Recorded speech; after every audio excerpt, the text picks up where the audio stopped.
آپ کو بتائیں کہ اب سے کچھ دیر قبل جو ہے وہ لاہور کے اندر شہباز شریف کے وفد کے ہمراہ نون لیگ اور ایم کیو ایم کے درمیان ایک اہم ملاقات ہوئی، اور اس ملاقات کے اندر کے بعد میڈیا سے گفتگو ہوئی، جس میں مصطفیٰ کمال نے کہا کہ ایم کیو ایم پاکستان کے رہنما، ان کا کہنا تھا کہ ملک کے حالات ٹھیک نہیں ہیں، مسائل کا حل جو ہے وہ سینئر سیاستدان ہی نکال سکتے ہیں۔ انہوں نے کہا کہ مل کر ہی عوام کے جو مسائل ہیں انہیں حل کیا جا سکتا ہے۔ انہوں نے کیا کہا یہ آپ کو دکھاتے ہیں۔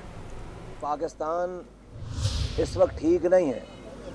اور پاکستان کی پوزیشن ایسی ہے کہ روزانہ آپ ایک نئی بری خبر سنتے ہیں۔ میاں محمد نواز شریف صاحب اس ریجن کے سب سے سینئر پولیٹیشین کہہ رہے ہیں، لوگ ان کو رہ بھی، جو ان کو تجربات ہو گئے حکومت میں رہنے کے، نکالے جانے کے، وہ کسی اور کو شاید نہیں ہوئے۔ تو آج پاکستان کو ہم یہ روداد لے کر آئے ہیں یہاں پر کہ بھائی اس ملک کو بہت زیادہ اسٹرانگ اور مشکل فیصلوں کی ضرورت ہے،